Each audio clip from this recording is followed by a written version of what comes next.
Welcome, everyone, back to the podcast of champions. I'm David Woods from Bruin Report Online, the UCLA site on the 24/7 Sports Network.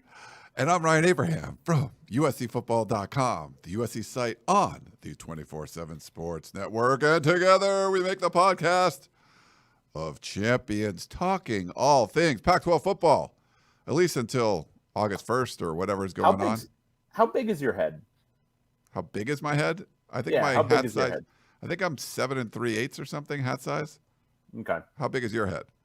It's a 7 5/8. I was bringing that up just because I'm looking at our faces, which I don't usually do during our podcast, but since we are recording in separate venues, in my head, because of camera placement, but also just generally, is so much larger than yours.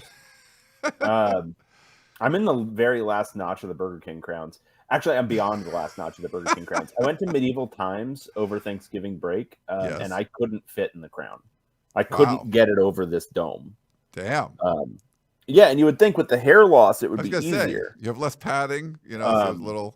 But as I get older, my brain just grows. It's just a galaxy brain, just pushing against my skull. People call it a hemorrhage. Just a big brain Dave. That's all. That's what it is. So much knowledge in there. Yeah. That's what we're telling people. Anyway, head size.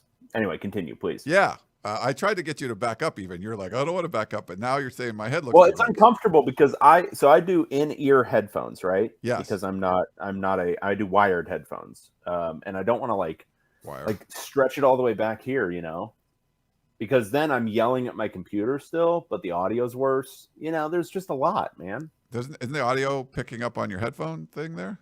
I don't think so. That's all bullshit. Okay. Do you hear this mouse click? Do you hear this mouse click right now? A little bit. Not okay. Do you hear it more now? Yeah, I think so. Do you really? Yeah. Interesting. I think tap this thing right here. This is. Oh yeah, that's your microphone. Is it really? Yes. I always assumed it was the onboard mic from the laptop. I love my smart friends that are dumb people. I love smart friends that are dumb. My buddy Tyler that went to Harvard, and he acts like an idiot. I'm like, I love my smart friends that are morons. So well, it's just hello. How you doing? I love you just figured that out. Yes, that's your microphone, dumbass. Who knew?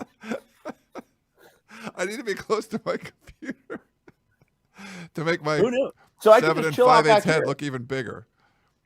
This is great for the podcast audience, by the way. They're loving this. Yeah, this is awesome. Yeah, we are live on our YouTube channel. So I could be anywhere. You literally could, but I'd rather you be on screen because, I have to do these things like all this production stuff and try to keep you in line. I've also got Christmas presents behind me. You see them behind the treadmill there? Oh, nice. Yeah. Is that's what the treadmill is used for, hiding Christmas presents? Pretty much, yeah. Yeah, nice. Hanger clothes, things like that. You can sit up a little bit. That would be nice if so you're actually. No, now I'm comfortable. Now I'm kind of relaxing because I learned that the. Then tip the camera down more. Then. Oh. Nah. You're halfway through the. Yeah. So we want this to be a good screen. You can still back up. Just tilt it down. So you don't. Oh my God. What do you mean? such an idiot. It's Thursday morning, people. How did this happen? How are we off the rails already? I didn't even give you like the pre-episode spiel of what's going on. But we are live on YouTube, which is great. So make sure you get over there, hit that like button, hit the subscribe button. If you have comments, put them in there. I'll try to put them up on the screen as we go along with the show. Today's going to be a preview of the first two Pac-12 football bowl games, the first two of the last 7. 7 more Pac-12 games in existence unless Washington gets a win and goes to the championship game in the college football playoffs. But we're counting down. There's only a few games left we can ever preview in the Pac-12 ever again. And these are 2 of them. And they're going to overlap a little bit because that's very Pac-12. And why wouldn't you do overlapping bowl games when there's just no other games going on? But that's a side issue. If you have questions, the only thing I will say there. Yeah. In fairness to the Pac-12, is that the Independence Bowl was like an add-on bowl. It's not a typical Pac-12 bowl. True. Okay. So there was, that added factor, but still very stupid. And they should be able to flex the schedule. I know that they plan the bowl game times way in advance, but come on. All right. If you have questions or comments, pac12podcast@gmail.com is the email address. You can call or text us at 424-532-0678. Perk left us a voicemail because he usually does. Thank you, Perk. Twitter @Pac12 Podcasts. The website, if you see a tweet that has a lot of swear words in it, that's coming from David. If it's normal talking like a regular person, that's probably coming from me. The website, pac12podcast.com, and you can also go to the Apple Podcasting app in your iPhone or iPad or whatever and leave us a 5-star review. We love those. We cherish those. We beg for those for some reason. I don't even know if it helps that much, but that's just what we do. Do we have any new ones, David? Not a single goddamn new one. Wow.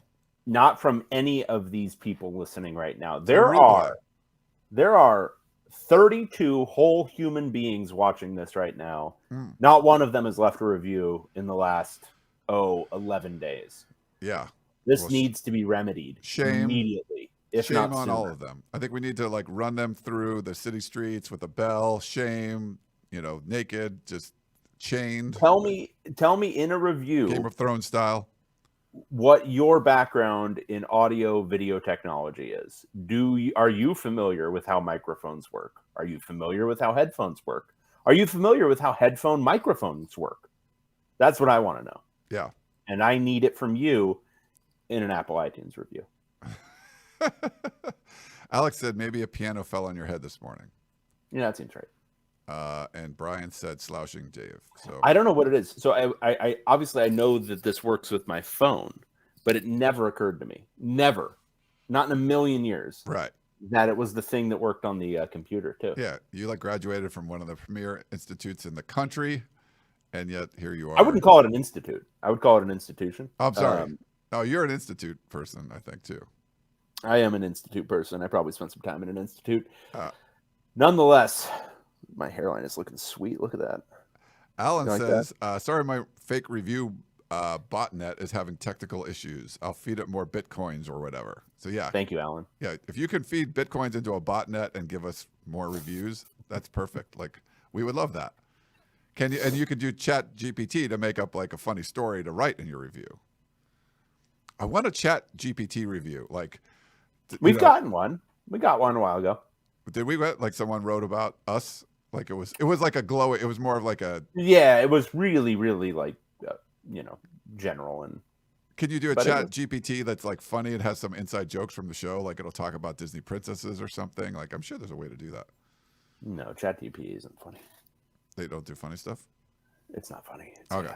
I don't know. I haven't. Robot overlords. We have a lot of people talking about. Colt says, "Can we get another bro rant?"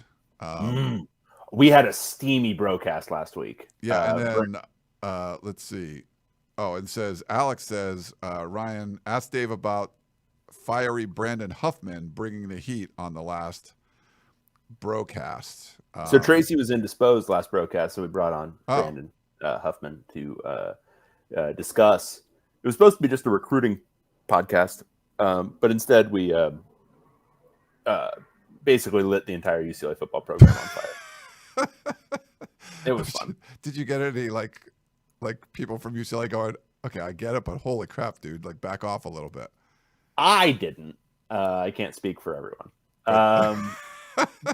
But I think they look at you as a lost cause. No, I don't think anyone there is treating me as anything other than a terrorist. Yeah, so it was fun. If you haven't had a chance, go listen to it, UCLA people. Go check it out. Or anyone interested in the documentation of the fall and decline of UCLA football. Mr. Apollo in the chat says, Dave, can you please, somewhere in your next article say, fuck Martin Jarmond? No, that would be impolite. Even Dave has limits. I'm never impolite. You're never impolite? I mean, I won't be in this instance. I mean, that's a little over the top, but no, I can't do that. So you just a scorched earth policy on UCLA football. Salt the grounds behind you, and yeah. Well, so my general thing is, and I'm not always perfect, but I like to stick to, especially as it relates to my job, the things people do versus who they are, their motivations, all this kind of stuff. I like to, judge by actions, judge by those sorts of things, and then critique the actions and, the things they say, the things they do. And so I consider that, this is my own personal stuff, is I consider that fair game. But getting into, saying F you to somebody, that's not, what purpose does that serve? True. But yeah. Anyway, critique of Martin Jarmond as it relates to his job as the athletic director, absolutely fair game. But, attacking him, that's not. Mr. Apollo's following up with please, saying your broadcast actually did say that. So, or practically said, no, it didn't. It said he is doing a poor job managing the football program. Was he a popular athletic director hire and early on, and now he's not popular, or what's the so he hit a lot of the really good PR stuff early. So he did a lot of really good stuff. Last minute deciding to go with the FCS schools, going with the historically black colleges. It drew some ire, but I thought it was a good move. Getting Jumpman, the details of that contract aren't very good or favorable to UCLA, but getting Jumpman was thought of as a win. And just, I think a lot of the softer marketing stuff, PR stuff, putting himself out there, all that kind of stuff. I think it was seen as a welcome change from Dan Guerrero, who was really old school, didn't have social media, kind of operated in the shadows behind the scenes, that whole thing. So seeing an AD who was kind of out there, but I think as and this is true for every AD, you're not judged on that stuff. That's all soft stuff that can help smooth your image or do all that kind of stuff. But what you're judged on from a public standpoint is how you manage your marquee programs, first and foremost football, and then men's basketball.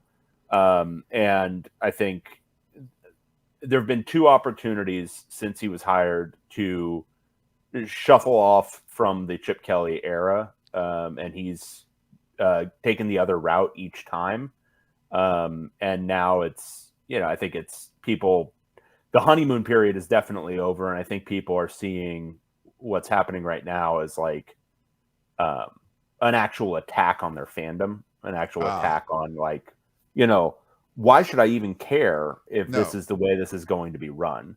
And so I think it's turned from, probably if you asked Joe Fan 8 months ago, is Martin Jarmond a good AD? They'd say, oh yeah, hell yeah. And literally maybe even 2 months ago, oh yeah, hell yeah. And now it's no, absolutely not. Yeah. And I think there are some who are probably still on the fence, but I think a lot of people are turning because of how football has been managed in the last month. Yeah. We have some breaking news. This is insane. We have a super chat from Alexander. 100 smackers. Wow. Whoa. Thank you so much. Finally made it for a live show, although I can't actually watch right now. The POC has been my weekly highlight for me for years. No snark, sorry. I just appreciate you both. Go Buffs. That's so cool. Wow. Alexander, you are an absolute mensch. Wow. We're very happy that Colorado went from 1 to 4 wins this year. That is an improvement of, I believe, 300%. Is that correct, Ryan? Can you check my math? Yeah. Maybe 400%. Which one is it? Because it's 100% to get to 2, right? So it should be 200% to get to 3, 300% to get to 4, right? I would think. But it is times 4. 1 times 4 does equal 4. Yeah, that also does, yes. Okay. But you have the 1 already, so. Yeah. You've checked my math. I feel good about it now. Alexander, no question. And I've been told not to talk about what a paragon of virtue you are because it annoys people. But know that I'm thinking it strongly, very strongly. In fact, 20 times what I'd be thinking about West Texas Mike right now. I think for this one, you could make an exception. If it's like a $10, that's awesome. But thank you so much for doing that. Dave, we should do it so Dave, you can only buy your kids Christmas presents with Super Chat money. Ooh. So how about we do that? I'd be buying them a lot of Christmas presents at this point. We've loaded up on some It's been great. Super Chats lately. You guys have been awesome. We love our listeners. And this truly is a labor of love, but now it's kind of a labor of money because you guys keep giving it to us. That's so cool. We had a MWD has a Martin Jarmond clip here. He says, I met him a couple of road games this season and was happy to get a chance to talk to him. If that happened now, I would be disappointed at the fact that Chip is still a coach because of him. So I guess that goes along with what you were saying, that people were happy with his performance and then not so much now. Yeah, it's and this is where I think like the optics of the job versus the realities of the job kind of trip a person up, because I think Martin Jarmond can nail the optics of a job like that, like glad handing fans and being that, like the way he was during the NCAA tournament Final Four run in 2021, where he like found a random fan and like started posting a bunch of social media stuff, and like that all blew up, and it was like, oh, this is cool. Wow, having an AD out there who's like really doing all the like PR stuff that you don't really see. That's very cool. But you got to hit on your main stuff. You got to hit on, for your bosses, you have to hit on revenue. You have to hit on fundraising. You have to hit on all that stuff. And for the fans who don't give a shit about any of that, you have to hit on wins and losses or firing coaches. You got to do one or the other. You can't just sit there on your hands. And that part's not going well. And the fundraising piece for NIL and stuff is not going great either. Yeah. All right. Well, yeah, we'll see what kind of happens there. What more broadcasts? I got to listen to that. I haven't listened to that one yet. So I got to check out the broadcast with you and Brandon. That'd be a lot of fun. Good to see Brandon over in Hawaii. You should go to Hawaii for the Polynesian Bowl. UCLA recruits in high school, right? It's in January, mid-January. It's a fun time. Brandon's amazing over at Hawaii. He's awesome. He is the king of Hawaii. He loves it. Yeah, no, he is. He's a lord over there. Yeah, it's awesome. Wanted to talk a little about the Heisman Trophy. Former Pac-12 quarterback Jaden Daniels ends up winning the Heisman Trophy. My ballot was Michael Penix 1, Jaden Daniels 2, and Bo Nix 3. They finished a little bit different than that. Daniels ended up winning. All Pac-12 players. All Pac-12 players. In the top frankly, Jaden Daniels, if there's like a college football Hall of Fame for Heisman Trophy winners, should go in with an ASU jersey. Screw LSU. Better. Yeah. All of his development was handled by the great Herm Edwards. He was forged in the fire of Tempe in the Valley of the Sun, and then did another school reap the reward? Certainly. Yeah. But we know in his heart, in his soul, in his dreams that he is an Arizona State Sun Devil. He's a Sun Devil. Yeah. They can't take that away from ASU. ASU now, forever and always, claims a Heisman Trophy winner. I think it's great. And you put them in adverse situations. Don't give them good scheme. Don't put good players around them. Make them that you toughened them up. You know, like in this society nowadays, these people aren't that tough.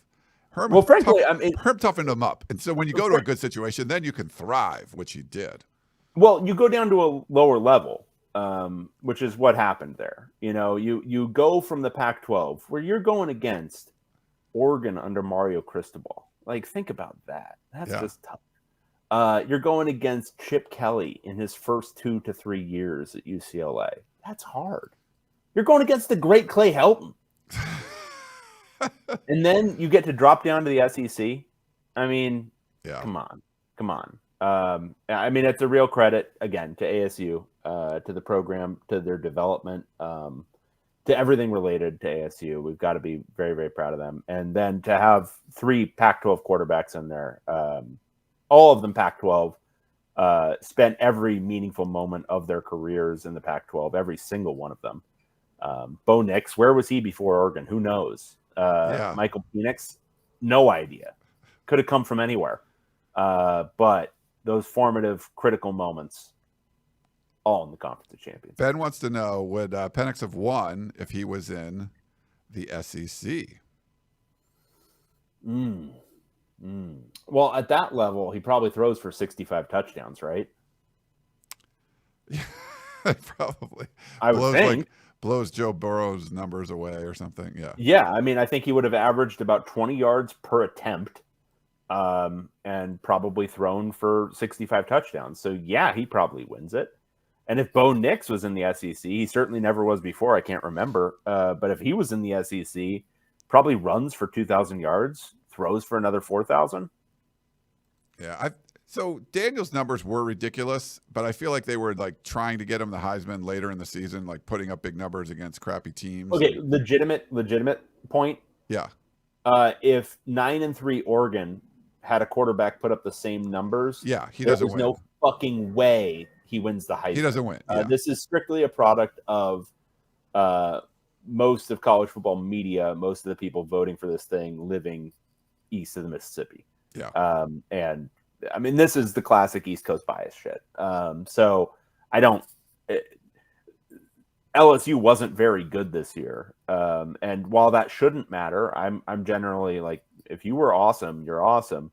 But the thing is, like, and this is an argument that I thought was compelling that Washington fans made. It's like, you take Jaden Daniels off LSU, what are they, 8-4? You take Michael Penix off of Washington, they're like 6-6 this year. No, like, that's true. Yeah, and there's nothing. I mean, it's the value over, like, it's not even like value over replacement player, like, because the replacement player for Washington would have been somebody good. It wouldn't have been Dylan Morris. Right. But you, like, say you took, I don't know, Ethan Garbers and threw him in at Washington. What are they doing this year? 8-4? Yeah, they're not going to the playoff. They're not winning the Pac-12. You stick Ethan Garbers in LSU, I think they're going 8-4. So Jaden Daniels worth about a win. Michael Penix worth about 4. So I think that's a compelling argument. I think Bo Nix gets a lot of crap for being a check down merchant, but frankly, he was a check down merchant completing about 80% of his passes. There's a lot of check down merchants out there don't complete 80% of their passes.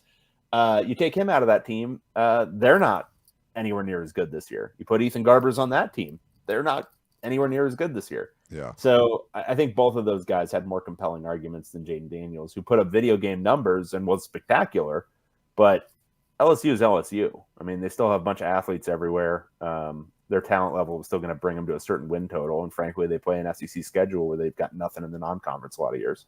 Yeah. All right. There's a lot of transfer portal action going. I guess Oregon getting a quarterback is probably the biggest news right now. Mm-hmm. Yeah, Dylan Gabriel, who I think is just about a perfect fit. He seems like it. Yeah. Yeah. I think that one makes a lot of sense. Washington and USC, last we checked, still waiting on their quarterback situations to develop. I think those are like kind of the big notes. Yeah. The big news. Yeah. I mean, ASU, Arizona, I think everyone else. Cal took a transfer from North Texas at quarterback, proving that Justin Wilcox has an absolutely broken, like hideously broken brain. Doesn't realize what he had this year in Fernando Mendoza and is now taking some, lower level chump to come in there and run probably some bullshit West Coast offense again. So we'll see what that one looks like. And then Oregon State, I think obviously they're just still waiting to kind of see how the dust settles a little bit before they figure out who they're taking at quarterback, because they're losing pretty much their entire depth chart. Yeah. That's not going to look good over there. Yeah. Okay, well, we got to preview a couple of Pac-12 games. So there's 2 games this weekend. Then I think, like 3 more the following weekend, or that time frame or whatever, starting on the 23rd. So we got 2 games on the 16th, I believe it is, and then a couple more, I think, the 23rd, and then kind of after that, Christmas, and just afterwards. Just after Christmas, pre-Christmas, and then of course, Pac-12 championship game. The college football playoff game, and then the New Year's Six Bowls. So we'll do a couple shows previewing the games. We got 2 to preview today. The first one has to do with UCLA Bruins. The UCLA Bruins Yes. are playing in a bowl game this year as far as we know. Who knows what COVID may strike, and they may have to cancel it, Who was that against? Was that 30 minutes before the bowl game or something? Who was canceled? They were pissed. NC State in the Holiday Bowl, because UCLA waited till the morning of, despite dealing with an outbreak for most of the previous 10 days. And it wouldn't have taken a math major to project that they wouldn't have enough players to play the game. But they waited until literally the day of.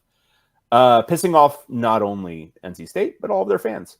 Anyway, this one's on Saturday. ABC at 4:30 p.m. in SoFi Stadium.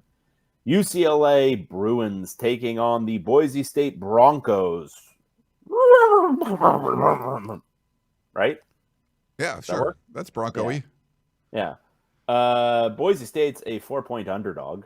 UCLA is favored by 4 points. All right, so here is my understanding of the situation as it pertains to rosters. Okay. UCLA. Let's start with Boise State because they're easier. They're going to be down to a true freshman at quarterback who's taken 2 snaps this year because their second stringer's hurt and their first stringer transferred out. Okay. They're down their top wide receiver, but they've been down him for the last month. He transferred out because he hated Andy Avalos, and then they didn't let him back on the team after Avalos was fired. Okay. Besides that, they're pretty much intact. They're going to be pretty good. They've got a good offensive line. It's mostly intact. They've got just an awesome running back, Ashton Jeanty. I don't know if I'm pronouncing that correctly. I don't really care. And their defense isn't good, but their offense was pretty darn good this year, and it was mostly led by their running game. So I'm not even sure how much of a factor it'll be that Taylon Green is playing for Arkansas now. Okay. So that's Boise State. UCLA, it's a little bit tougher nut to crack. So let's start with the defense because that's probably the biggest changes. Danton Lynn, their defensive coordinator, is gone. Okay. You're going to hear a lot of poo-pooing from UCLA fans because they are coping that Danton Lynn took advantage of a very good collection of talent and rode that to, putting out a top 15 defense. That's all horseshit because in 2022, this exact same collection of players played like ass. Then they played really well this year. The difference was the defensive coordinator. QED, it's all done. That's final. Now, will they maintain that level of play? Will they have scheme continuity? Will they have play calling continuity in the bowl game? Maybe. They're going to have a Kaika Malloy, the defensive line coach, calling plays. We'll see. Players, Leatu Latu is sitting this one out. Is he good? I don't remember hearing his name. First team All-American, winning basically every defensive line award nationally. Leatu Latu. Oh, probably their best edge rusher. Probably their best edge rusher. I don't know ever. So he's not playing. They still have good edge rushers. The Murphy twins are good. Carl Jones is pretty good. But it won't be Leatu Latu. Linebackers intact. Defensive backfield is very, very thin now. Kamari Ramsey, one of their starting safeties, entered the portal. I think he's trending towards probably USC. Interesting. Yeah. William Nimmo, one of their second string safeties, who was pretty good this year. He transferred out. He's not going to play in the bowl game. And John Humphrey, their starting cornerback, also entered the transfer portal, and he won't play in the game. So they're going to be thin in the defensive backfield, but as I said up top, Boise State really just runs the ball, and they're also going to have a true freshman quarterback. I wouldn't anticipate them trying to attack the secondary that much. So that's probably a good note for UCLA. However, losing Leatu Latu, are they going to be able to pressure the quarterback on those few opportunities that they do throw? I think Boise State's just going to try to run the ball. I think UCLA is going to try to stop the run. It's really going to depend on, does this front seven play as well as it's played all year without Leatu Latu, or does it have a struggle fest in a bowl game? The motivation factors play such a big role in these types of games. Boise State playing for an interim coach who just had his interim tag removed. First game as the true head coach. Yeah, I'm taking Boise State. Whoa. Okay. Wait, is Dante Moore starting this one for UCLA? Oh, right. I didn't get to the offense. Dante Moore is transferred. So he's gone. He was like a freshman, right? Yeah. Okay. Yeah, he transferred out. Ethan Garbers he got hurt against Cal. He was practicing this week. I think the latest is that we're going to anticipate he plays. UCLA's offensive line is still the same thing it was, though, which means... Good, right? No, which means he's going to get hit. Okay. Boise State's defense isn't great, but they're going to hit the UCLA quarterback because UCLA's tackles don't know how to pass protect. So that's going to happen. At running back, Carson Steele didn't practice this week. I doubt very strongly that he's going to play. So it'll be TJ Harden, who's probably better. But yeah, you got better. one, and then the drop off to number 2 is considerable if you don't have Steele. At receiver, they lost Cam Brown and Keegan Jones to the portal. Cam Brown was a non-factor this year, mostly because UCLA didn't throw the ball outside of the hashes. But Keegan Jones was increasingly a factor, big speed guy. Neither of them will play. Okay. Carson Ryan, one of their tight ends, who's very good, was a good downfield threat this year. He won't play. They do have other tight ends. They do have other receivers. And again, they don't really throw outside of the hashes. So it's really all about the tight ends in the slots. So that'll be Logan Loya, Maliki Mataveo, and Hudson Habermill. I imagine they'll get a steady diet of passes. But yeah, so they're limited a little bit offensively by some of these departures. Most notably, Dante Moore, because now they're going to have to drop from still somewhat hurt Ethan Garbers to still somewhat hurt Colin Schlee as their 2 main quarterbacks in this game. Yeah, so anyway, with all of that, I'm taking Boise State. Okay. Well, I got to go with UCLA in this one. Obviously. Here's some factors. I don't know if you realize this, but Boise State, yeah, they won the Mountain West. They fired their coach in the middle of the season. Mm-hmm. So obviously they don't like the direction that the program was going. Now, UCLA, I know there were some rumblings about, they kept their coach. So I think they like the direction that their program is going. So even though you lose a few guys, you're kind of, cutting some of the fat, I believe, with the Bruins. You keep your head coach. You must like the trajectory of where your program is going. I like that they're on a rise here. They're going places. They're going to the Big Ten. They're playing a team from the Mountain West that fired their coach. Only 4 points. Give me the Bruins in this one. Wow. Yeah. Wow. And that Latu guy, I don't think he's that good. Honestly, the only reasoning you really needed was that I think I am 3-8 picking UCLA this year. You aren't that good. I'm only actually 3 games behind you. So season totals right now. A productive bowl season could make this very interesting. Yeah. I was like kind of out of it, but then I kind of destroyed you in the last I had 2 absolute nightmare weeks to end the year. You had a couple of bad weeks. But I'm 45-37-1 against the spread. You're 48-34-1. Both are very good records, but it's close. And here's the thing with the bowl games too. Like I feel like we knew a lot of stuff going on. Like I don't know much about Boise State. Like this is all going to be random. Plus, there's a randomness to bowl games. With the portal, you add more random. Like this is really more of a coin flip sort of thing. Like who knows? Like it could be Boise State could win in a rout. UCLA could just destroy them. Right. Who the hell knows? Because like the teams are different. What's the motivation? You've been gone a long time. Does UCLA just curl up and die because they think that Chip Kelly shouldn't be their coach, or they rally around him, circle the wagons, and play like bananas? I mean, who the hell knows? Like, so I don't know what's going on in this game, but I'll pick UCLA just because you picked Boise State. That seems fine. Yeah. The other one, we got the Independence Bowl, and this one features future ACC program. California Golden Bears. Yeah.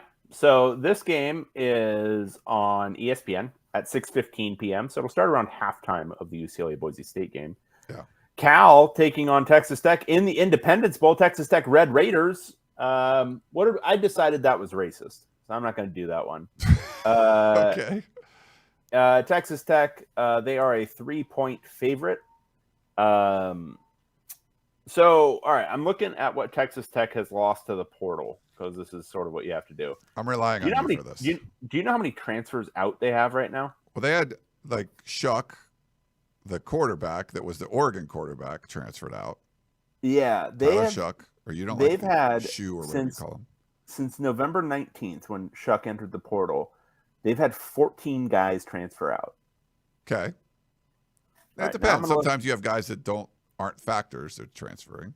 It looks like most of their receiver room. All right, now I'm going to look at Cal. Cal just had Sam Jackson transfer out. They've lost Sam Jackson, one of their corners, one of their linebackers. Okay. Both of their backup quarterbacks. So Sam Jackson and Ben Finley both transferred out. Okay. All right. Season-wise, so Texas Tech, we saw them against Oregon. They played a pretty competitive game. Yes. They finished the year 6-6. Lost badly to Texas in the last game of the season, but before that won 3 straight over some competent teams. Cal kind of snuck into a bowl game thanks to beating the absolute piss out of a completely unmotivated UCLA. Yes. But Cal's not very good. Cal is... Mendoza's good. Mendoza's pretty good, but Cal's not very good. Okay. They also lost Jake Spavital to Baylor. I think it was Baylor. So that's all hard. That's all hard to deal with. But Texas Tech also lost a ton of guys. This is in Shreveport, which is closer to Lubbock. No, but this is closer to ACC country where Cal lives now. Wow, thank you. Right? So yeah, it's like going to Cal's back. Like it's like Cal's backyard. Yeah, there should be a lot of ACC fans there rooting for longtime ACC program Cal. I have no fucking idea who to pick in this game. I'll give you. I think I'm just going with Cal getting 3 points. So if you want to go, let's do it. No, let's do it. Let's go with the Pac-12. I think Texas Tech's a far better team, far better. But who knows with all the portal departures and all that kind of stuff. Fernando Mendoza seems like a gamer and a winner, so let's go with it. I mean, I thought they've played a little better towards the end. There's some motivation there. I mean, yeah, sure. What the hell? Why not? I want to like clarify. I love the bowl games. I love watching them. But it's almost like a different sport because of everything that's going on. Point of order. I don't love watching bowl games on December 16th. Okay. Like, give me some stuff when like winter break is on. Like, you want to be on your couch when kids are out of school. When you don't have really anything to do. There's presents under the tree. Yeah. Eggnog. I want bowl games then. I don't need bowl games before friggin' early signing day. We don't need this. Like, this is no. There's kind of a lot. This is a terrible time of the season. I mean, there's too much going on. We've created this monster of 4 weeks of December, like for college football. We didn't create it. This is stupid. We've been calling it stupid from the beginning. Yeah. We've been saying it was dumb from the very beginning. If they move signing day back to February, that would solve some of this. But the portal is nuts. And it does make the bowl games kind of nuts. Because it's just like, hey, what's going to go? Who's going to play? Who's motivated? Like, that was always a factor. Whenever you take like a month off or several weeks off from the season, like that's going to change things. But portals made it like, oh, your quarterback's not there. Your quarterback's not there. It's like a whole different ball game, Like, what's going to happen with no Tyler Shuck? I don't know. They need to change the portal window. I mean, that's an obvious one because you're seeing it even more this year with like guys from teams that are going to be competing in serious bowl games or what we previously would have thought of as serious bowl games, not even necessarily wanting to leave, but needing to because of the accelerated timeline. Like Malik Murphy for Texas, he said, yeah, I wanted to stay, but I can't. Like, if I want to go secure a job for next year, I need to do it now because I need to be in January meetings. And it's just, some of that is like, oh, you want guys in there who can do it for January, but I don't know. I don't know. I mean, I think some of it is just school calendars and like that's part of the problem, but there's got to be a better way to work this. And maybe it's, I don't know. I mean, transfer portal is just going to make it hard. I do think still that if they're going to do an early signing day, though, it should be in the summer or June rather than in December. Yeah.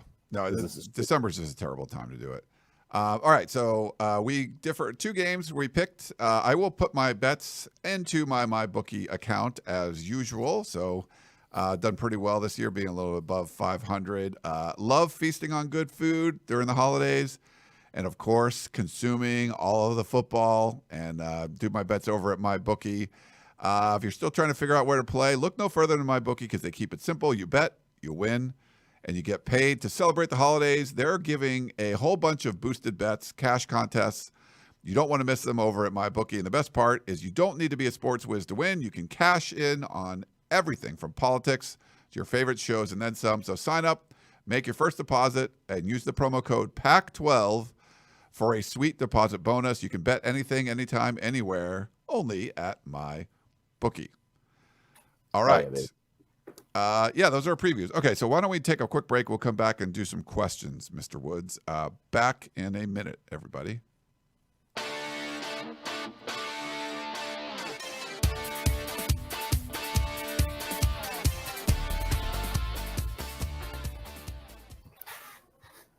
How was your break, David? It was great. Did you get super close to the camera?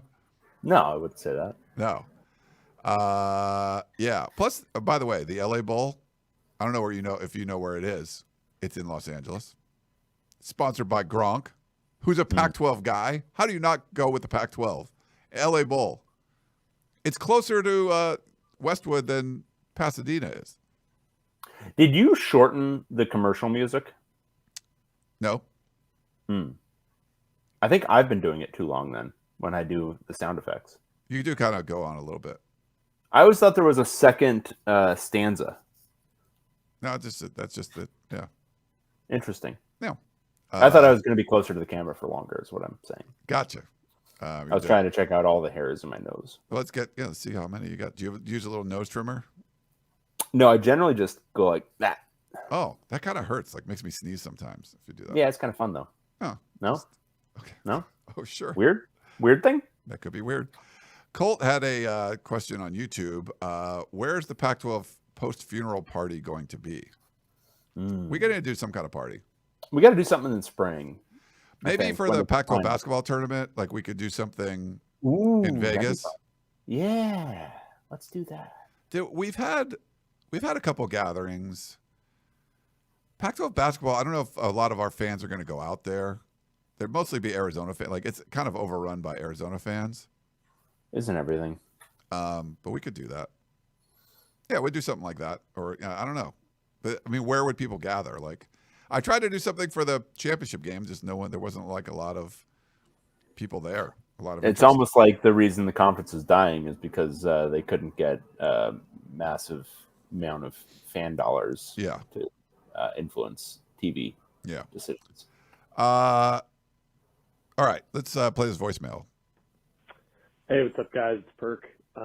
Just kind of curious, more so to Dave than Ryan, but given how you guys have both spoke glowingly about both what Jedd Fisch has done at Arizona and kind of what it appears Kenny Dillingham's about to be doing or on the cusp of doing at Arizona State, I was curious if you guys look kind of 5 years into the future, which program do you think is doing better in the Big 12?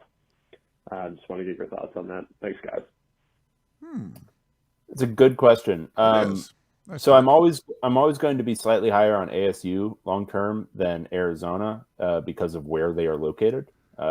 It should be theoretically and historically easier to recruit to Tempe, Phoenix than it is to recruit to Tucson. It's a larger metro. There's just kind of inherent things that make that true, but Jedd Fisch already has it kind of rolling at Arizona. Yeah. He already has gotten over the hump of turning it into a successful team, at least this year. And I would posit a successful program. Kenny Dillingham isn't there yet. True. So weighing those two factors, I'm always going to weigh current success, especially on a 5-year time horizon. If you gave me 20 years, I'd probably say ASU. But you give me 5 years, I'm going to go with the guy who's already doing it, Jedd Fisch. I think I'm going there too. And we've seen the potential with ASU. We've seen the like upward trajectory, and then it just kind of they always like shoot themselves in the foot. So I'm guessing at some point they're shooting themselves in the foot. And we've seen that, I think Jedd Fisch can sustain that for a while, and be successful in the new conference and all that. So yeah, I'm going to go with Arizona too. But I love what Dillingham's doing, and it just seems like if you follow Chris Cartman's tweets, like things are going in the right direction, but you just feel like something weird's going to happen. And I don't know. So until it happens, I'm gonna go with the current success, like you said. Yeah. We got a super chat from Alan in St. Louis. Dave, not sure if you heard, but Andy Enfield is bad at coaching basketball. How's your guy? Does he bring you joy? If so, we'd like to steal him. You cannot steal our little 5'6" Irishman. No, he's ours. That would be funny. Stay over there. Oh my God. Next time I talk to Jen Cohen, I'm gonna be like, it'd be fun. Like it would make my podcast more entertaining if you hired away Mick Cronin, and not to be the head basketball coach, but to be like, an academic advisor or something. Like, we don't want him to. We're gonna keep Enfield coaching basketball, but we're gonna hire Cronin away and like have him do something else. Are USC fans media relations or something? Are USC fans finally understanding that Andy Enfield is bad? I think a lot of them felt like that way from the beginning. But holy cow, like they should not be 5-4 with like Isaiah Collier and Bronny James. Actually, I went to the game. He looked like a legit dude. Like he had a lot of energy. He was like, nice. No, I like Bronny. I think he's not like, I don't know if he's going to be like a megastar, but he was like one of their better players when he was in the game. If you remove that his father is LeBron James, he's a really nice college player who would help a team for like several years and then probably make an NBA career out of it. But he's not like a one and done, and he's not like, a can't miss prospect, but he's like one of those guys who should be really good at the college level. Andy Enfield is and always has been a hilariously bad coach who recruits really well and then squanders talent. But I've gotten so many USC fans who are like in my mentions when I mentioned that, who are like, oh, but he's still the best USC it's like basketball coach ever. And it's like, who makes these arguments? Like, this is disgusting. Like, I feel like the UCLA fans who are like, oh, well, this is as good as it gets for us. And it's like, you're USC. You're located in like one of the best hotbeds of basketball talent in the country. You've got like money to spend on some of this stuff. Like you've always been okay cheating in basketball. So why are you settling for this? This is piss. Yeah. And it's just like, I don't know. In the same way that like, UCLA kind of little brothers a little bit to USC in football, it's been the same thing. And it goes back to the Wooden years when only one team would be able to make it to the NCAA tournament. So USC was just content to play second fiddle. And it's like that mentality is just maintained. And it's like, there's no reason for this. Like, you don't need to have Andy Enfield. You could go get a real coach and then like probably Mick Cronin or something. Well, like Mick Cronin-esque.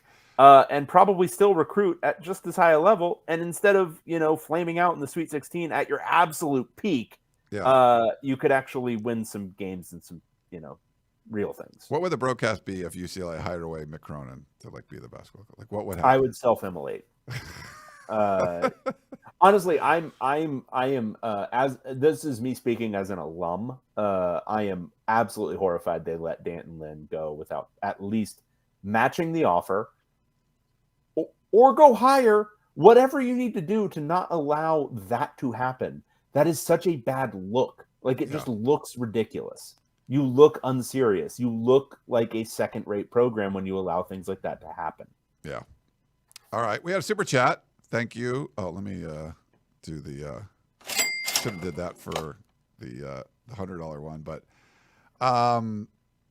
yes, as Dave said, his head size has given him galaxy brain and is overthinking the UCLA chip situation. He just needs to upgrade the talent. The cupboard was bare when he got there. Trust the process. Yeah, it takes time to build that talent. You can't do it in like 6 or 7 years. It takes 8 or 9. Like, you got to. So extension, move forward with it. It hurts so much when you guys do this. And, the point is, it's now getting to like literal Clay Helton territory, except Clay Helton didn't stick with Clay Helton exactly this long. But this feels like, remember 2018 when they didn't fire Helton, and then they released that statement where it was like he needs to improve in these areas, and they listed literally every possible thing that a football program can do, and they had to improve in all of those areas. And still, I think that was a more hopeful situation for USC fans because at least they understood that they had to acknowledge that they sucked. UCLA won't even acknowledge that they sucked. Like, they won't even do it. They won't even release a statement.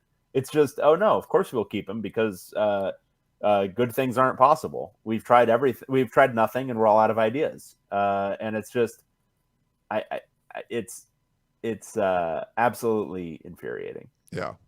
Yeah. Do you remember where we left off email wise? Is it the game we loved has all but died, or I don't remember if we did that one.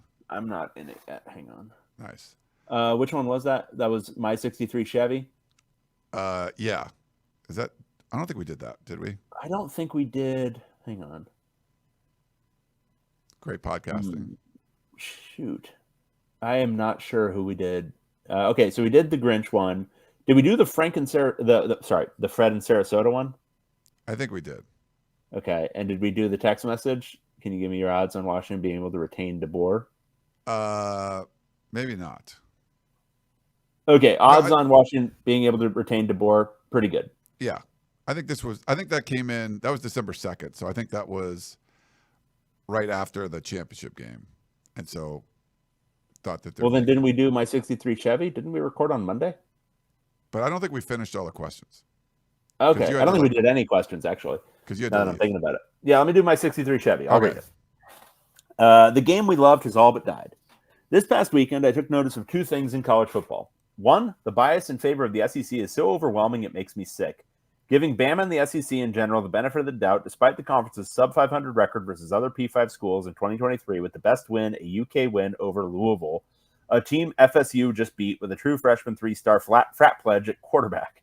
The SEC has a great history, but they have done nothing in 2023 to show the country they are the best, and the fact the CFP chose to give them that based largely on things you can't measure, cough, ESPN, cough, cough, and happened in the past makes me sad at the state of college football. 2, Cinderella is dead. With the transfer portal and NIL becoming such a huge factor in modern college football, I fear the days of cycling up or teams constantly punching above their weight are over.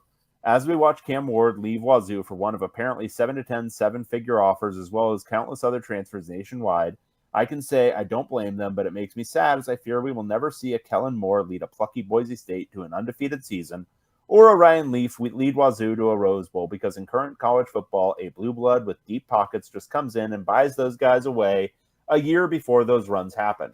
Are the days of a Big Ben at Miami of Ohio over? Will we ever see another Randy Moss at Marshall? I fear not, as a Michigan, LSU, or Oregon will just throw a big bag of money at them, and the rich get richer, all while keeping the little guy down. College football is quickly becoming just a low-quality version of the NFL, especially for those of us who just want to watch and love what makes college football different. Thank you guys for keeping it slightly above average all these years, and just an FYI, Ryan, you can't beat up an alligator in a one-on-one. I don't know what that means. I'm not sure either. We were talking about beating up things at some point, I believe. Got it. I don't think I claimed to want to beat up an alligator. I think the SEC bias, I think, was there for the playoff where Florida State should have been in. They're like, well, how do we need to get Alabama, or we need to get somebody in from the SEC in. What's the plausible way? Well, you can't get Alabama in over Texas because they beat them in Tuscaloosa. So Texas has to be up to 3, and then Alabama could be 4. And we'll just say, Florida State, you suck, and you're out. So, yeah, that was basically that was just, we need to get the SEC in. 100%. Yeah, they reverse engineered it to make that happen. I think it's horse shit. We talked about that last week. Yeah.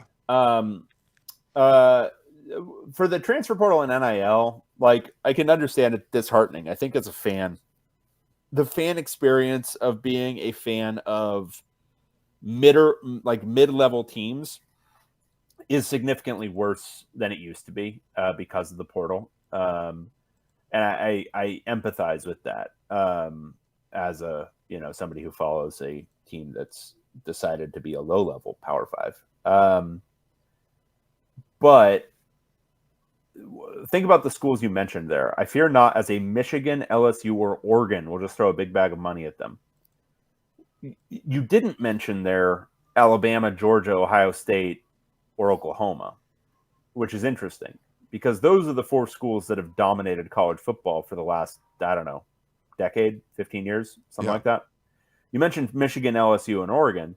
And in as much as there is equalization, whatever you want to call it, parity in college football, the transfer portal is allowing those schools who maybe have a little bit more money than good sense, a little bit more money than success on the field in recent times, to measure up with Alabama, Georgia, Ohio State, and Oklahoma, but specifically Alabama, Georgia, and Ohio State, who are constantly recruiting at a top 5 level. These schools are a slight cut, but a cut below that. And NIL is allowing them to step up to that upper echelon a little bit easier than before. But I mean, look at what we've gotten the last 2 years in the playoff. And this is in the transfer portal era. Last year we got TCU. This year we got Washington. What those 2 teams have in common is that their blue chip ratio is well below the cutoff line for actually contending for a national championship. And yet they made the playoff. Yeah. I think there's a lot of look. Is it upsetting for a Washington State fan to lose Cam Ward? Yes. Is it upsetting for an Oregon State fan to lose your head coach, a lot of your staff, and your top 2 quarterbacks? Also, yes. But I don't know that the facts are completely in on whether this is a positive or a negative force for competitive balance in college football. So college football has always lacked competitive balance. Your mileage may vary on whether it's a feature or a bug, but it's part of why doing a playoff in the first place is kind of stupid. And this whole idea of you're going to get a true champion is just stupid, and it always has been. Is that first, teams don't play the same schedules. There's 130 teams in FBS football. There is absolutely no way to equalize the schedules. No way. None. There's not even a way to do it at the P5 level. There's just no way to make it so that everyone's playing the same schedule. Beyond that, programs are situated differently. Like what North Texas has from a resource standpoint is dwarfed like 100x by what Alabama has resource standpoint. But they're in the same division. Like they're in the same division of football. They're both in FBS. This is ridiculous. It's stupid. Claiming that there's ever a true champion is stupid and ridiculous. The fact that UCF a few years back didn't get a chance to play for it despite not losing a game speaks to that. It's stupid.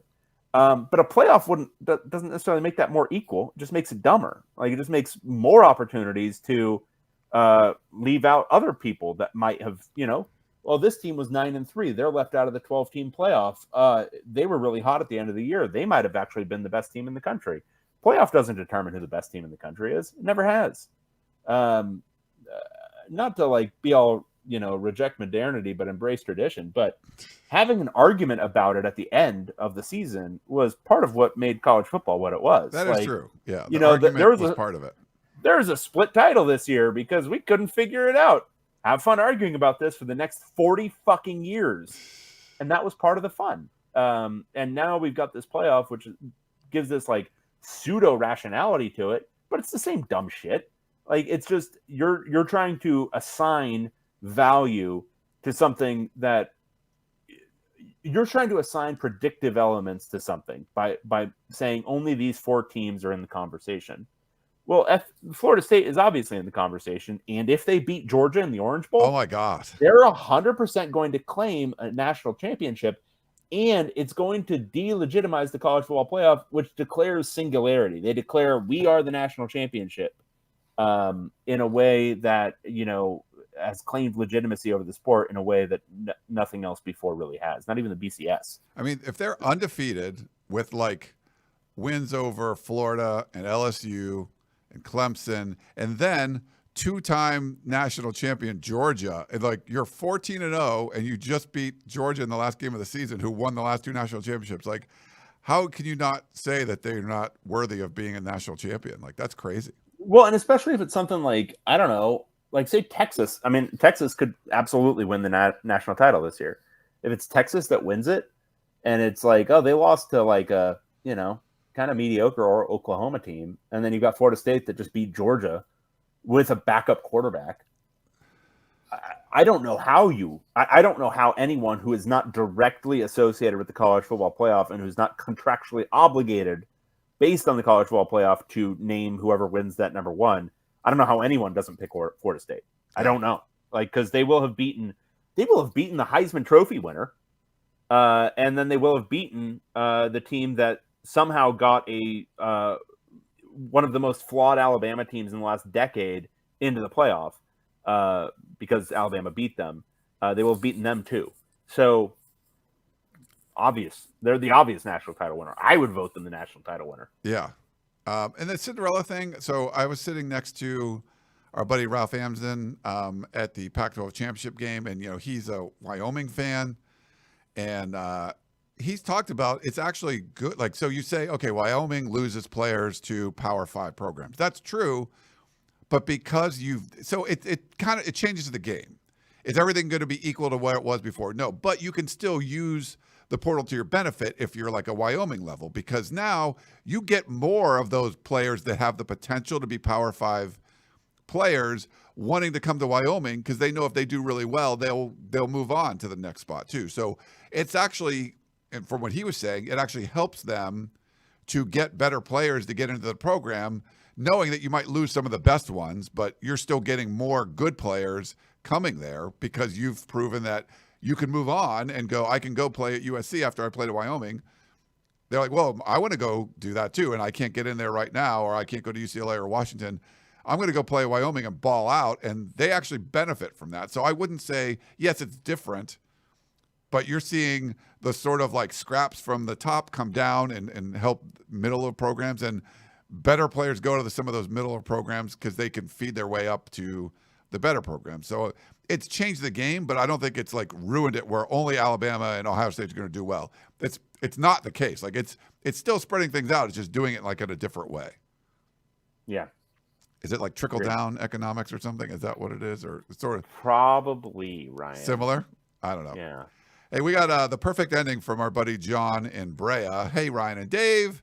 It's fitting that in its final year, the Pac-12 could not be neatly set aside by the College Football Committee, and it is indeed the Pac-12's unexpected relevancy that threw the playoffs into chaos. And if we are all going to argue for the 4 best teams making the playoff, how can anyone be more upset than our Arizona Wildcats? Clearly, one of the best 4 teams at the end of the year, yet still waiting for their first ever Rose Bowl appearance. And if the spirit of horrific, conspiracy-laden decisions disguised as diplomacy by people of authority, Dave, can you please give us a 30-second eulogy for Harry Kissinger? On the bowl season, I can't wait to see it. Henry Kissinger, sorry. Harry Kissinger. Yeah, go, John. Go, Harry. He said, I can't wait to see the Pac-12 or ACC refs call the Rose Bowl. Cheers, John and Brea. Hopefully Henry Kissinger roasts in a hell that I don't believe in. He is one of the worst undersold monsters in American history. So you're not a fan of him. What about Harry? Harry, you like? Directly, I would say directly responsible for the deaths of many, many millions of people. Wow. Absolute monster. Should burn in hell. Rest in piss, Henry Kissinger. Okay. Hey, Mr. Apollo gave us a super chat. Oh, nice. Yeah, Arizona should be in the playoffs. I have nothing else to say. You guys are the best, even if Ryan A is a Troji. One of few Trojis I like. Hope this podcast survives the Big Ten move. Oh, one super last thing. Dave, please say F. Martin Jordan. Fine. Fuck Michael Jordan. I think LeBron James has proven by winning the in-season tournament that he is superior to Michael Jordan, who never won an in-season tournament. He never did. He never won one. So that's 1 LeBron James, 0 Michael Jordan. Fuck Michael Jordan. Wow. Yeah. That was kind of cool. Are you like?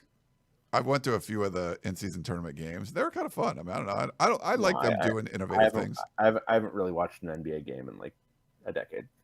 Oh, you should. Yeah.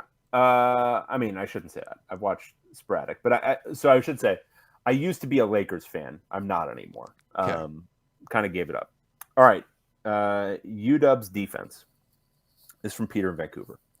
Gentlemen, should UW's defense be given a little more respect? Oregon has one of the top offenses in the country, number 2 per FEI, and UW's defense held them under 35 points twice. Only one other team did that this year, Oregon State. Also, what does it say about UW's offense that Oregon's defense only gave up over 30 points twice all year, both times to UW?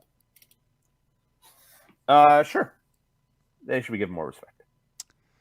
Yeah, I mean, I think it was a complimentary defense for what they were doing because they've played in some games where the offense wasn't working as well. Penix didn't, throw a touchdown pass against Arizona. They struggled. I mean, they've struggled in some games, and I thought the defense stepped up and played well in those games. So I think it was complimentary, and they played well in big games like Oregon. That's where you want them. Al says goodbye Pac-12. Good evening, Harry and Lloyd. I can't say my Buffalo's time in the Pac-12 was fun. Honestly, it was a fucking disaster. In the Pac-12, the Buffs had a 0.25 winning percentage, 28-85. In the end, they didn't have a winning record against any Pac-12 team, and he lists the records against all the Pac-12 teams. Their best record was 3-3 against Stanford. Yes. Thankfully, the Buffs finished 11th in the last ever power rankings, and this being the Pac-12, they finished ahead of the team they lost to after being up 29-0 at halftime. All the stupidity of the Pac-12. I'll miss it. So to the 11 schools, you're welcome for being the conference's punching bag, but at least we won the South once. Smell you later from Al. Yeah, in context, that 2016 Colorado team is one of the funniest things I can remember. And if you go back and look at it, like just the way they had to win games, because it wasn't like a very good team. It was just they won some close games. They kind of danced through raindrops. Got smoked a couple of times, but they were a Pac-12 team during a very weird year where I think Washington was the playoff team. And then it was just a lot of trash elsewhere. Yeah. That Colorado 2016, it's a beautiful year. 10-4, baby. That was a great year. Landon says, damn, FMJ, got to unsubscribe. Me or Dave, Ryan? Wow. So that was a joke because he didn't want to say F. Martin Jarmond. So that was more of a joke. Landon. Yeah, that's true. Please don't unsubscribe. But if you have to, you have to. I mean, Yeah, whatever. This is from Frank in Sacramento. The return of Elephant Head. Now that USC has defensive coordinator D'Anton Lynn to lead the Trojans defense, do you think Lynn will bring Elephant Head back to USC with him? That's parentheses Jay Toia. Jay Toia, right. No. You're pronouncing it incorrectly. Really? We've always said Jay Toia. Did he change it when he went to UCLA? So the trick with Polynesian names is just pronounce every letter. I'm just saying, but when we interviewed interviewed him, Toya because a bunch of idiot people like you pronounce it like that because it's easier than saying Toya. Well, they never corrected it. Like they never but now his name is Jay Toya. Nice. Okay. We always said Toya.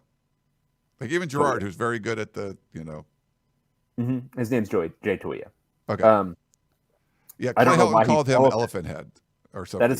That is such a fucked up thing to say. Why are you doing that, Clay? It was something like something about how big his head was. It was just very, very Clay Helton. I mean, he's got a massive dome. Like it is impressive. No, I think Jay Toia is much more likely to depart for more lucrative waters, like say the National Football League. He probably had a good enough year that he's going to be like a mid-rounder. I would think, after his film gets out. He was really good this year. He developed a lot. So I would anticipate him moving on to the NFL.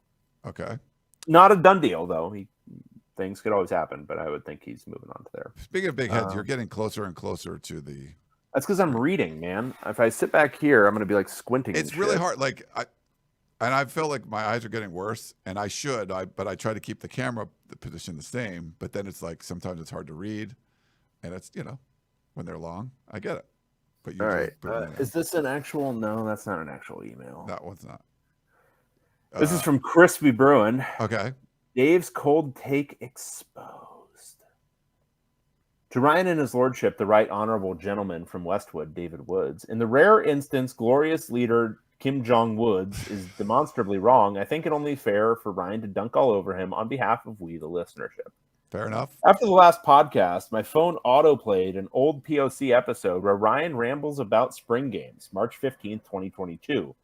The point of interest was Dave poo-pooing future Heisman winner Jaden Daniels' move to LSU, saying, quote, if I were him, I would have found a comparable school or transferred down a level. And, quote, there's absolutely zero chance he starts a game. I want to play that. Okay, first, we're going to fucking start here. You didn't have that autoplay on your phone. You went and found that, Crispy Bruin. Don't lie to us, but most importantly, don't lie to yourself. He's never going to start a game. 2 questions. That's One, so awesome.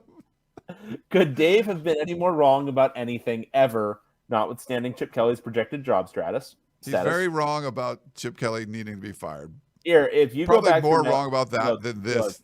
Look, the Heisman winner should not have started a game there. You can find wronger takes. You can find, in my expansive history on Twitter and on this podcast, I think I have said probably 60% incorrect things. And of those, probably 20% are more wrong than this. There is absolutely zero chance he starts a game. Like, obviously, I'm going to grab that at some point. How many different ways are there to eat crow? I'd recommend spit roasting or a clay oven. Jokes aside, happy that a San Bernardino native could have the success, even if it's painfully outside of the pack. Chip de Lenda Est. Crispy Bruin. Love it. That's pretty awesome. Yeah. So, yeah, I will go find that Crispy Bruin. So thank you for bringing that to my attention. For Dave to be dunked on. Love it. Okay, let's see. Next one we've got. Oh, what is this? Our year in review. Not that. Video cannot be monetized. What the hell's going on here? Gundy to OSU. That's because you put a clip from a football game in one of, I think, that solo show you did. Oh, and they said it can't monetize it or something? Yeah, you motherfucker. Okay. Gundy to OSU. For Irvin. Thoughts on Gundy returning home to take the Bruins offensive coordinator gig?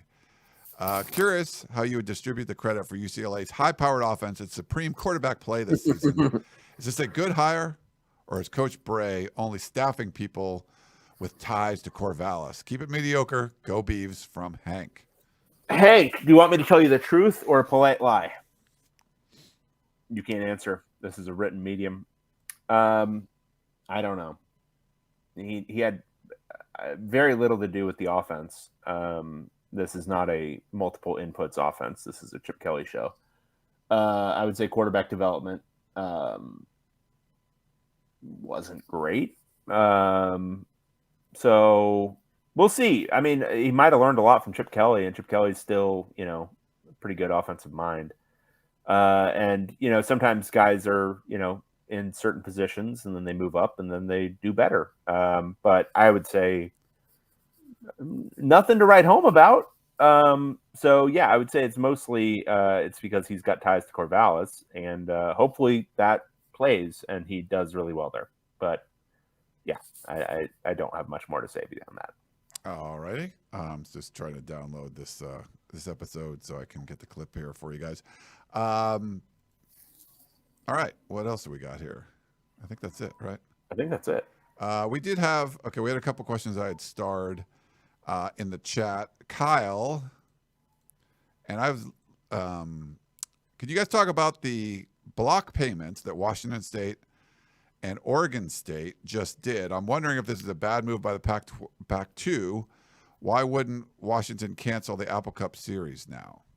I think this is just, I explain kind of what it is, or do you know much of what it is?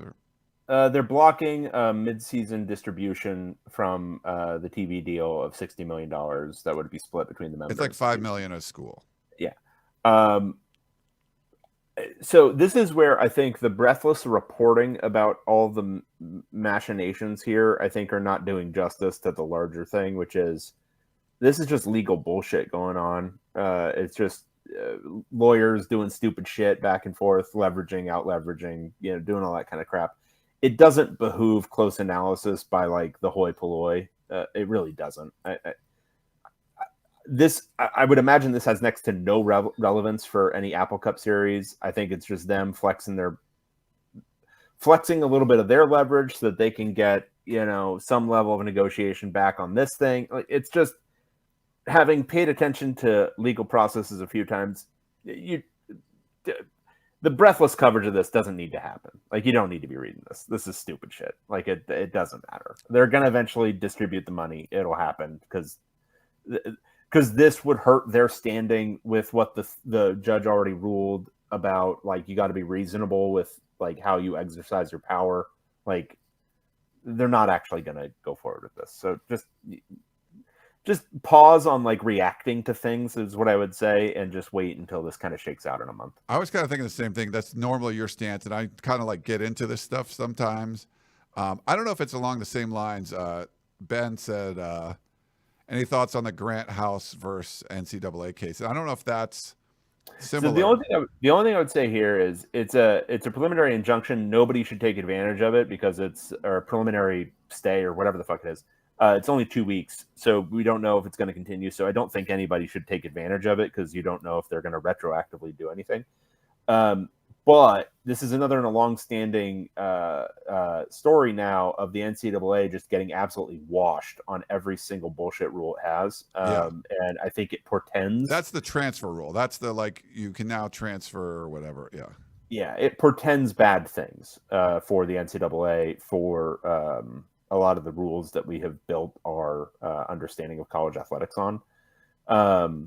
But I don't think in of itself it's going to lead to a sea change. This is flimsy enough that I can't imagine any player advisor would be recommending that people take advantage of it right now. Yeah. And Ben said that Canzano and Wilner did talk about this, and I listened to their podcast, and it was, even for me, I was like, yeah. So essentially what they were saying was that with this lawsuit, that everyone, the Pac-12's named, all the different conferences are named, the NCAA, and it can get into the billions of dollars. And so it seemed a little flimsy to me, but the argument would be like they want to keep the money because if they're liable for whatever this, whatever comes down. So basically, like, they could be liable for damages after those 10 schools have already left. And if you pay them all their money, then they're gone. And now maybe the Pac-2 or whatever has like a huge, only 2 schools are paying for all the damages that would, the Pac-12 would be liable for. It was something along those lines. So I was just like, oh God, like that did. I mean, you're talking about like future payments for lawsuits, and the NCAA is a terrible record in lawsuits, so you can't like bank on them winning one. But I don't know. And it came from like an Arizona State swimmer, and it's like, I don't know how this turns into billions of dollars, but I have not dove into this, and I just zero. If there's going to be like damages and stuff, I don't know. I mean, this Pac-2 is it's a shell company that they're keeping in place for another 2 years so they can collect a bunch of money, but then they're just going to dissolve it. So or they're going to like absorb the Mountain West and keep that shell company. Right, but if they're going to carry a potential huge liability, then they'll just dissolve it and then move over to the Mountain West, or call it, the Pacific Ocean 12 or whatever the fuck. But it's that feels very flimsy. That feels like I mean, I get it at some level that if you're carrying the revenues and you're carrying the assets, you're also carrying the liabilities. But again, this stuff just like, unless you are like a busy con, like I really love this shit. I love getting into the legal wranglings and ramifications of all this stuff. Not worth your time at this point. Just wait until like a real court comes out with a real ruling, and then react to what that means. But like for now, it's just, this one judge said this thing, and okay, well, I guess we'll figure that out. And Oregon and Washington State are posturing about this $60 million. Okay, how's this going to shake out? And we're not going to know for several weeks. And again, it's one thing to like sit and project and analyze a football game or a football season, but sitting and projecting and analyzing like courtroom dealings and shit, I don't care, but I also like, I don't know why anyone would. Like, it's just, it's beyond your ken. It's beyond your rationale. So just, accept it when it comes, because it's not something to root for or against. Some of the stuff I kind of got into, and I was like, oh, that's kind of interesting. This was like, wait, this is about some liability of this court case. Like, oh my God, like, no. Yeah, and I mean, look, I'm not saying it's not important. I'm not saying it won't have ramifications. I'm just saying, like, it doesn't, like, no part of this is aided by your scrutiny or your analysis of it. All right. Well, I think that's gonna wrap things up. That's all we got. Excellent. What a great show. Top tier. Amazing. So next week we'll do a show, figure out when, traveling. I think I'm leaving on the 21st. I'll be flying. So we could do a show sometime before then. What's the 21st? That's on Thursday. What day? What time on the 21st? I need to find out. I'll look at my flight schedule and see what's going on. But yeah. Okay. I can do, we don't need to do we don't need this on the show. But I can do it anytime because football will be blessedly over. Yeah, so you'll have some free time and stuff. But yeah, we'll do a show next week that sort of recaps the bowl games and then previews the next week's bowl games. And then I don't know if we'll do like the full-on preview because it'll be like Christmas week the next week. But we'll see. We'll do recap and previews, and we'll see how many previews if we include Oregon or Washington in those, or if we do another show after that. But yeah, that's going to wrap things up. David Woods, I am Ryan Abraham. Hope you guys enjoyed the show, and we will talk to you next time. Goodbye.